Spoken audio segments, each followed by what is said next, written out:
Pues vamos a hablar del tratamiento. Me basé principalmente en las recomendaciones proporcionadas por las guías EULAR, ACR EULAR, ¿sí? Que son las últimas, ¿verdad? Recomendaciones. Tengo este esquema. Y bueno, antes de que consideremos iniciar un tratamiento, hay que considerar los principios del manejo de la esclerodermia o esclerosis sistémica. Punto uno, definir el fenotipo clínico que tiene nuestro paciente. Cada paciente pues es único, como ya había dicho, hay fenotipos de la patología, pero hay combinaciones que puede presentar nuestro paciente. Hay que tratar de definir cuál es el fenotipo que presenta el paciente. Dos, evaluar y descartar un compromiso de otros órganos. Para eso, en un momento más, voy a mostrar el tamizaje. Recordemos que la enfermedad va más allá de la piel. Definir el estadio clínico de la enfermedad es importante saber, ya que, como había dicho, la enfermedad pues es dinámica y es compleja, entonces hay que determinar en qué estadio se encuentra el paciente o en el caso de considerar algún síntoma en particular de nuestro paciente, determinar en qué estadio o en qué fase, si está en una fase activa o en una fase inactiva, el órgano que esté proporcionándonos este síntoma, ¿verdad? Igual hay que adecuar y hay que individualizar el tratamiento, es decir, hay que enfocar el tratamiento ya que esto puede causar un impacto positivo en el paciente. No es lo mismo que como una receta de cocina demos un montón de medicamentos que sabemos que se pueden utilizar en esclerosis sistémica. No es así. Hay que individualizar según lo que el paciente presente, ¿verdad? Y como pues había dicho, cuáles son los estudios de tamizaje o los estudios de screening que hay que hacer para descartar alguna patología o confirmar alguna patología o algún compromiso de algún órgano. Por ejemplo, en la sospecha de enfermedad pulmonar intersticial, pues obviamente empezamos con una simple radiografía de tórax. Posteriormente, si hay una sospecha, hay que considerar hacer pruebas de función respiratoria y con difusión del CO2, o sea, el DLCO. Un atacar, ¿verdad? O sea, se le debe realizar ambas. Una tomografía de alta resolución del tórax. Si consideramos que hay compromiso cardíaco, podemos hacer un electrocardiograma, hacer un Holter si estamos considerando unas alteraciones en el ritmo cardíaco, ecocardiograma si estamos considerando una pericarditis o una miopericarditis o miocarditis. La hipertensión arterial pulmonar, ante la sospecha de esta, pues hay que considerar, obviamente, hacer pruebas de función respiratoria con determinación de DLCO y obviamente un ecocardiograma con Doppler, esto para determinar los riesgos que ya habíamos visto, ¿no? Anteriormente, el compromiso renal, hay que tomar la tensión arterial periódicamente y realizar exámenes de sangre y de orina, principalmente para determinar la creatinina, la urea y para saber si hay proteinuria o eritrocituria. Y cuando consideramos que hay compromiso gastrointestinal, hay que considerar hacer estudio esofágico de vario, con vario y manometría esofágica. Esto con la finalidad de conocer si tenemos un esófago de esclerediforme, ¿no? Perdón, quise decir un esófago con un patrón característico de esclerosis sistémica. Perdón, es que a veces hablo muy rápido. Aquí hay un esquema, es sencillo, pero es un esquema general del tratamiento de la esclerosis sistémica. Bueno, el punto número uno es determinar el subtipo y el estadio de la enfermedad para saber si vamos a utilizar, por ejemplo, medicamentos inmunosupresores, medicamentos que nos van a ayudar a modificar la evolución de la enfermedad. El estudio de los agentes antifibróticos, pues todavía se requieren estudios para poder emitir algún juicio en este momento. Evidentemente, como ya había dicho, se debe de hacer una prueba de tamizaje de afectación de algún órgano. Obviamente nos vamos a guiar bastante en la historia clínica y los síntomas que nos presenta el paciente. En el reflujo gastroesofágico, inhibidores de bomba de protones. Para el fenómeno de Raynaud, bloqueadores de los canales de calcio, entre otros que voy a mencionar. En el caso de tener una enfermedad pulmonar intersticial en una fase activa, o sea, una alveolitis fibrosante, considerar obviamente esteroide y ciclofosfamida. En el caso de una miositis, también en el contexto de una fase de actividad, considerar igual esteroide en dosis altas y uso de metotrexate. En el caso de hipertensión arterial pulmonar, pues vamos a verlo más adelante detalladamente, pero podemos considerar prostaciclinas, podemos considerar antagonistas de endotelina. También si hay un dolor articular o molestias articulares, podríamos considerar y dar manejo con AINES de manera ocasional. Y en el caso de crisis renal esclerodérmica hay que considerar evidentemente el uso de YECAS. Y en afectación intestinal, como disminución de la motilidad, se puede utilizar procinéticos, y en el sobrecrecimiento bacteriano se puede utilizar antibióticos. En el tratamiento del fenómeno de Raynaud se puede considerar el uso de los antagonistas de los canales de calcio tipo L, como nifedipino, que es el principal representante en vía oral. Esta es la de primera línea en fenómeno de Raynaud y reduce la frecuencia y la severidad de los ataques. También hay que considerar el uso de inhibidores de prostaglandina 5. Esto, obviamente, junto con los antagonistas de calcio que había mencionado, son también de primera línea. Reduce la frecuencia y la severidad de los ataques. Derivados de prostanoides y análogos de prostaciclina, como el iloprost, ¿verdad? Esto se usa en casos severos de fenómeno de Raynaud. También reduce la frecuencia y la severidad de ataques, pero debes de considerarlo solo después de haber usado tanto el nifedipino como los inhibidores de prostaglandina 5 y que no hayan tenido éxito. Los inhibidores selectivos de la recaptura de serotonina, como la fluoxetina, se podrían considerar como una alternativa. Algunos estudios han presentado buenos resultados. Las úlceras digitales se tratan con derivados de prostanoides o análogos de prostaciclina, como el iloprost, inhibidores de prostaglandina 5 que ya había mencionado, y esto ayuda a curar las úlceras. Los inhibidores de prostaglandina 5 pudieran prevenir la aparición de nuevas úlceras, y el bosentan, que es un antagonista de los receptores de endotelina, puede reducir el número de nuevas úlceras digitales, pero se usa después de que lo anterior no haya funcionado. En el tratamiento de la hipertensión arterial pulmonar, pues basándome en las guías de hipertensión pulmonar, obviamente, ya que tengamos confirmada la hipertensión arterial pulmonar, hay que implementar las medidas generales y el tratamiento de apoyo.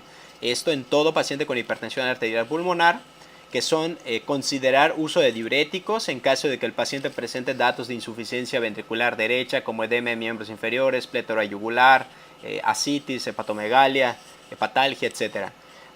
Se debe de considerar el uso de oxigenoterapia continua, ¿verdad? Esto en los pacientes que tienen una presión parcial de oxígeno menor de 60 milímetros de mercurio. Considerar el uso de anticoagulantes orales. En este caso se debe de hacer una valoración individualizada de cada paciente y considerar los riesgos y los beneficios para poder utilizar los anticoagulantes orales. Esto con la finalidad de disminuir evidentemente el riesgo de trombosis, tromboembolia pulmonar. Corrección de la anemia, si es que está presente la anemia. Considerar hacer perfil de hierro para considerar iniciar uso de suplementación con hierro. Entre las recomendaciones también está evitar el embarazo en lo posible, ya que esto incrementa la mortalidad en los pacientes. Las inmunizaciones para la gripe y neumococo, apoyo psicosocial, hacer entrenamiento físico, proporcionar oxígeno suplementario en pacientes que viajan en avión, sobre todo si tienen una clase funcional de la OMS 3-4, anestesia epidural si se les realiza alguna cirugía electiva, y evitar la actividad física que sea excesiva. Aquí se menciona algo interesante en el algoritmo del tratamiento de la hipertensión arterial pulmonar. Se debe de realizar prueba de vasorreactividad. Si la prueba de vasorreactividad es positiva, o sea, el paciente es vasorreactivo, se debe de dar tratamiento con bloqueador de los canales de calcio, ¿verdad? Si el paciente no es vasorreactivo, bueno, antes de continuar, quiero que sepan que aproximadamente solo 10% de todos los pacientes con hipertensión arterial pulmonar van a ser vasorreactivos. Y de estos pacientes que van a ser vasorreactivos, que le vamos a dar tratamiento con bloqueadores de los canales de calcio, aproximadamente solo el 50% va a responder en el primer año y posteriormente puede perder la reactividad o puede perder el beneficio con el uso de los bloqueadores de los canales de calcio conforme pasa el tiempo.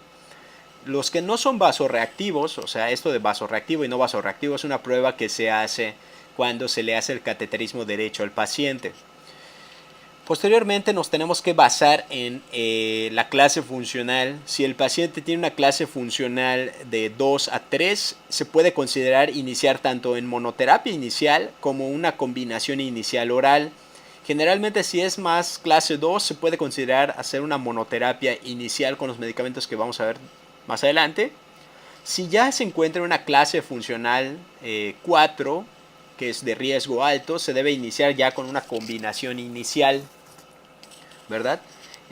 Luego, si no hay mejoría, esta mejoría, por eso se ponen acá, respuesta clínica inadecuada. ¿Qué es eso de respuesta clínica inadecuada? Ahora lo vamos a ver. Y si hay una respuesta clínica inadecuada, se debe de continuar con una terapia combinada secuencial doble o hasta triple, ¿verdad?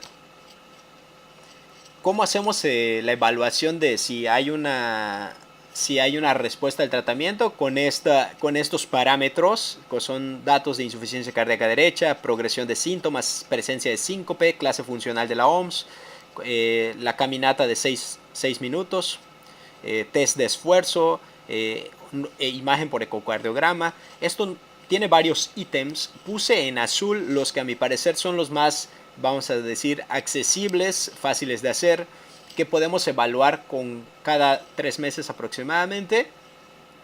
Si el paciente tiene un riesgo intermedio y en la siguiente visita se cataloga en un riesgo bajo, eso quiere decir que tiene respuesta. Si el paciente se encontraba en riesgo bajo y se mantiene en riesgo bajo o mejora, eso también tiene buena respuesta. Si en su defecto se encontraba en un riesgo intermedio y en vez de disminuir se mantiene igual o evoluciona a un riesgo alto, eso es una mala respuesta, ¿verdad? Para que recuerden un poco acerca de lo que mencioné en el algoritmo. Y pues este cuadro nada más menciona la clase funcional de la New York Heart Association, acorde a la clasificación de la OMS para hipertensión arterial pulmonar, para disnea por hipertensión pulmonar. Esta se divide en clase 1, 2, 3 y 4 y es muy similar a la clasificación de la New York Heart que conocemos.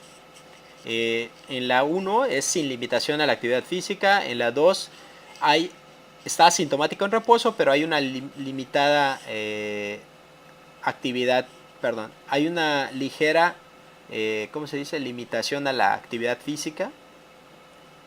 También en la 3 ahí está asintomático en reposo, pero menos actividad que la normal ya puede causarnos disnea o fatiga. Y la clase 4 pues son incapaces de llevar a cabo ninguna actividad física sin que ésta nos produzca síntomas. O sea, el paciente incluso en reposo ya puede presentar disnea o puede presentar fatiga. También debemos de considerar en el tratamiento de hipertensión arterial pulmonar según la guía de la esclerosis sistémica del EULAR ACR, los inhibidores de los receptores de endotelina, que son el bosentan, el ambrisentan, el macitentan, que en este caso son los aprobados para considerar en hipertensión arterial pulmonar asociada a enfermedad del tejido conectivo, y los inhibidores de prostaglandina 5 como el sildenafil, el tadalafil. También están aprobados para su uso en hipertensión arterial pulmonar por enfermedades del tejido conectivo. Los estimulantes de la guanilatociclasa como el riociguat también se puede considerar. La prostaciclina sintética I2 como el epoprostenol se debe considerar en casos de hipertensión arterial pulmonar severa. Nos pone en clase funcional 3-4, ya que mejora la capacidad ante el ejercicio, mejora la clase funcional y mejora las medidas hemodinámicas, y los derivados de prostanoides o análogos de prostaciclina como el liloprost también están aprobados para su uso en hipertensión arterial pulmonar. En cuanto al tratamiento de las alteraciones en la piel y en la enfermedad pulmonar intersticial, se puede utilizar el antimetabolito, el metotrexate, el quimioterápico ciclofosfamida, aunque hay alternativas con el micofenolato y la azathioprina, y el trasplante de médula ósea. El metotrexate es útil en el tratamiento de los cambios cutáneos de la esclerodermia difusa, pero en fases tempranas. cuando se diagnostica de manera temprana. El beneficio en otros órganos no ha sido bien objetivizado. Aquí puse la tabla que ya había mencionado en una sección previa del video. Aquí les decía, la evolución natural de la enfermedad sin tratamiento es la siguiente, ¿verdad? Sin embargo, cuando se determina o se diagnostica de manera temprana y proporcionamos el tratamiento, sí hay un beneficio, ya que hay una reducción en el puntaje de Rodnan. Si no se da el tratamiento de manera oportuna, realmente el tratamiento no va a ser beneficioso, no va a haber mayor beneficio realmente para el paciente.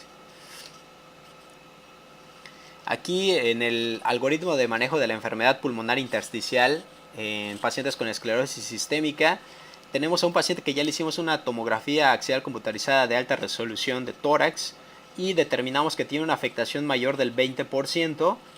Esto nos habla de que el paciente tiene una enfermedad pulmonar intersticial extensa, entonces hay que considerar un tratamiento que es activo, ¿verdad? Si nos da una afección menor del 20% de la extensión, pues se considera leve, se puede hacer un seguimiento mediante observación y pruebas de función respiratoria. Si nos da una imagen o la extensión es indeterminada, podemos a través de las pruebas de función respiratorias, si el paciente tiene una capacidad vital forzada menor del 70%, consideramos que es extensa la afectación, tratamiento activo. Mayor del 70% es leve, observación. Como había dicho, se puede utilizar la ciclofosfamida, que se considera en enfermedades pulmonares intersticiales progresivas asociadas a esclerodermia. Y el trasplante de médula ósea, que considerar en esclerodermia que sea rápidamente progresiva con riesgo de órgano. Mejora la evolución cutánea y estabiliza la progresión de la función pulmonar en enfermedad pulmonar intersticial asociada a esclerodermia, pero esto requiere de centros altamente especializados, no se realiza en cualquier lugar. El tratamiento de la crisis renal esclerodérmica, pues evidentemente es con los inhibidores de la enzima convertidora de angiotensina, en este caso el captopril. Y recordemos que el uso de glucocorticoides se ha asociado a mayor riesgo de crisis renal esclerodérmica. En estos pacientes se debe tener estrecha monitorización de la función renal y de la presión arterial. El YECA se debe de usar de forma inmediata ante la presencia de una crisis renal esclerodérmica, ya que eso disminuye la mortalidad. El compromiso gastrointestinal habría que considerar los inhibidores de la bomba de protones, procinéticos y antibióticos. Los inhibidores de bomba de protones es para la enfermedad por reflujo gastroesofágico porque proviene de la formación de estenosis u úlceras. Los procinéticos mejoran la motilidad gastrointestinal y los antibióticos se usan o se consideran en casos de datos que sugieran un sobrecrecimiento bacteriano, ¿verdad? Que sea sintomático. Y por último, el pronóstico. La principal causa de muerte en esclerosis sistémica hoy por hoy y antes de la introducción de los YECAS es la enfermedad pulmonar intersticial y la hipertensión arterial pulmonar. Perdón, aquí quise decir y posterior al ingreso de los YECAS al tratamiento. Es actualmente enfermedad pulmonar intersticial e hipertensión arterial pulmonar. La principal causa de muerte antes de la introducción de los YECAS era la crisis renal esclerodérmica, que como ya habíamos dicho tiene una mortalidad elevada sin tratamiento. Y pues esto ya lo mencioné. Y con eso finalizamos el tema de esclerosis sistémica. Espero que les haya gustado. Si el video les gustó, por favor denle un like. Y si se quieren suscribir, pueden suscribirse para que cada vez que yo suba un video, pues les avisemos. Y pues muchas gracias y que tengan un buen día. Si tienen comentarios, ya saben, pueden escribirlos en la cajita de comentarios. Y pues muchas gracias.